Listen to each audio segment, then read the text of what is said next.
জিন, তুমি কান্না করো না। যা হবার তা তো হয়ে গেছে। এখন থেকে আমরা ভিকে মানুষ করব। এরপর থেকে ভি আর জিমিন একসাথে মানুষ হতে থাকে। তো এইভাবে 1 মাস কেটে যায়। ভি তো জিমিনের দুষ্টামিগুলো অনেক পছন্দ করত, তাই সেও তার সাথে দুষ্টামি করত। জিমিন তো একটা বড় ভাই পেল, কিন্তু ভি জিমিনকে নিজের বোনের মতো দেখতো না। সে জিমিনের জন্য একটু আলাদাই ফিল করত, কারণ ভি এর তখন 14 বছর বয়স ছিল, আর স্বাভাবিক এই বয়সে এমনটা হওয়া। এই তেই ভাইয়া, ফ্রিজে আমার জন্য চকলেট ছিল, তুই কি খাইছ আমার চকলেট? তো এটা তোর ছিল, আর পাবি না তাহলে। কি, তার মানে তুই আমার চকলেট খেয়ে ফেলছস? তার আমি আব্বুরে বলতেছি, আব্বু দেখো না, তেই ভাইয়া আমার চকলেট খেয়ে ফেলছে। এই জিমিনা, কি হইছে কি? ভাইয়া খাইছে তো কি হইছে? আর এই ভি, তুই শুন, তুই সব চকলেট খেয়ে নিবি। এত ছোট বয়সে এত চকলেট খাই কেউ? দাঁতে পোকা হলে তখন তো আম্মু আম্মু আম্মু আমার দাঁতে লাগতেছে, আমার দাঁতে লাগতেছে করবি, হ্যাঁ? আচ্ছা আচ্ছা, হয়েছে জিনু, আর বকতে হইব না। আচ্ছা আমার জিমিন মা, আমি যখন আবারও বিদেশ থেকে চলে আসবো তখন তোমার জন্য এত চকলেট নিয়ে আসবো।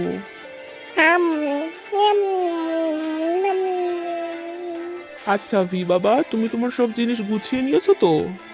আঙ্কেল, আমি সব জিনিস গুছিয়ে নিয়েছি। খাবার পর আমি উপর থেকে লাগেজটা নিয়ে আসব।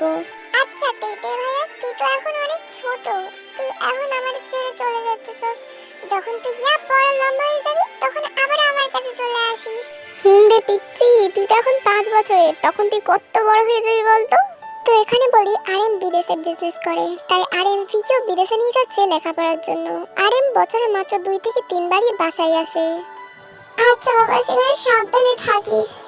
আন্টি তুমি কান্না করো না, জিমিন তোকে অনেক মিস করবো রে। আমিও তোকে অনেক মিস করবো রে তেইতে ভাইয়া। অবশেষে আরএম আর ভি চলে গেল বিদেশে। আচ্ছা ভি বাবা, যাও রেস্ট করো। এতটা পথ এসছো, তুমি হয়তো অনেক ক্লান্ত। Okay uncle. এইভাবে প্রায় 3 মাস কেটে যায়। ভি আর আরএম একদিন বসে ডিনার করছিল, আর হঠাৎই তাদের বাড়িতে অচেনা একটা লোক চলে আসে। তো মিস্টার কিম নামজুন, কেমন আছেন? আশা করছি আপনি ভালোই আছেন।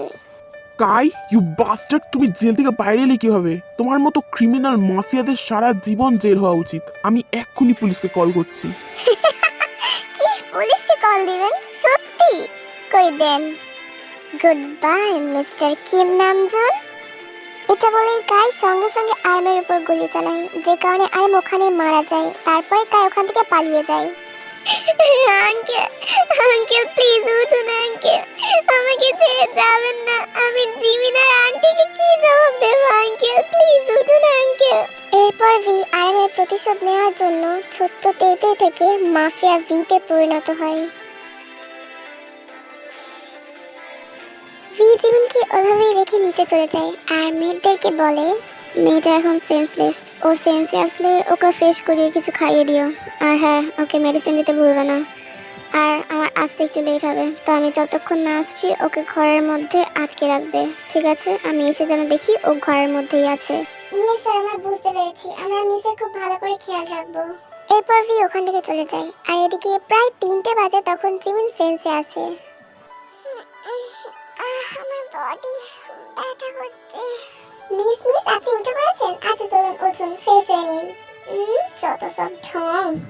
এই ন্যান্সি, এমন বলছিস কেন? মিস কাল রাত অনেক কষ্ট পেয়েছে। কষ্ট না ছাই, এমন কষ্ট তো সব।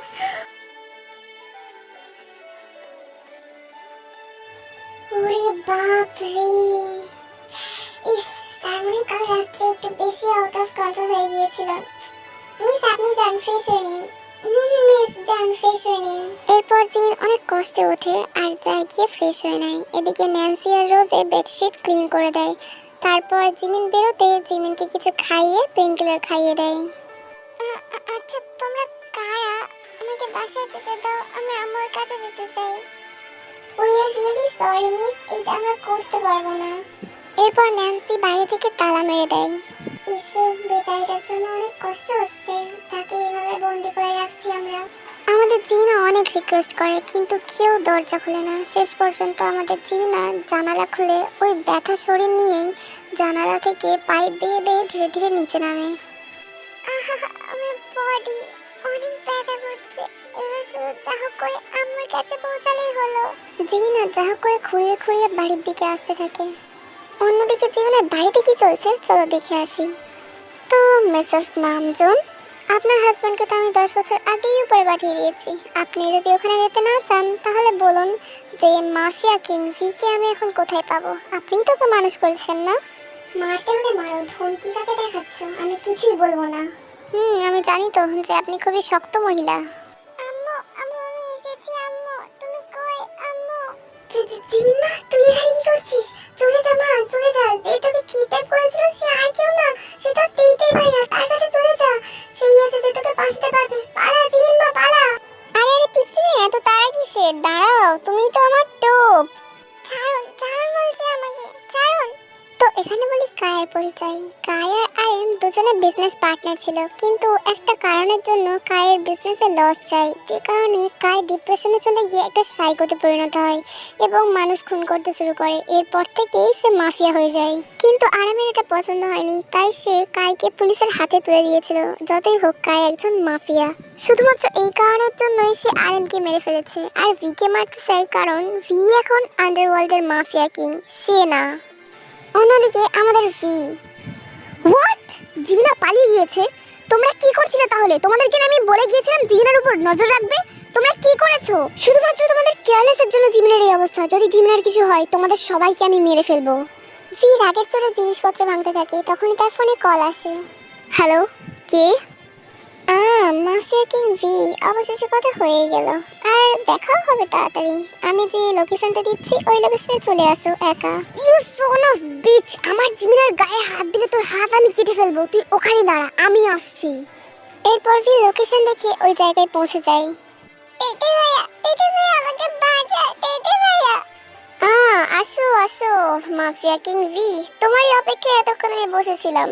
দেখ কাই, তোর শত্রুতা আমার সাথে। জিমিনকে ছেড়ে দে বলছি, নাহলে কিন্তু তোকে প্রাণে মেরে ফেলবো। আমি জানি তো যে তোমার প্রাণ জিমিনের মধ্যে আছে মাফিয়া কিং, তাই তো আমি তোমায় মারবো না, আমি তো মারবো জিমিনকে। এটা বলে কাই জিমিনকে গুলি করতেই নেবে, কিন্তু সামনে ভি চলে আসে, যে কারণে গুলিটা তার লেগে যায়। ভি প্রচন্ড পরিমাণে আহত হয়, তারপরেও সে তার বন্দুক বের করে কায়ের মাথাতে গুলি করে দেয়। এর ফলে কাই ওখানে মারা যায়। তারপর ভি মাটিতে লুটিয়ে পড়ে। এইটাই ভাইয়া, তুই এটা কেন করলি? তোর কিচ্ছু হবে না, আমি তোকে হসপিটালে নিয়ে যাব। এইটাই ভাইয়া।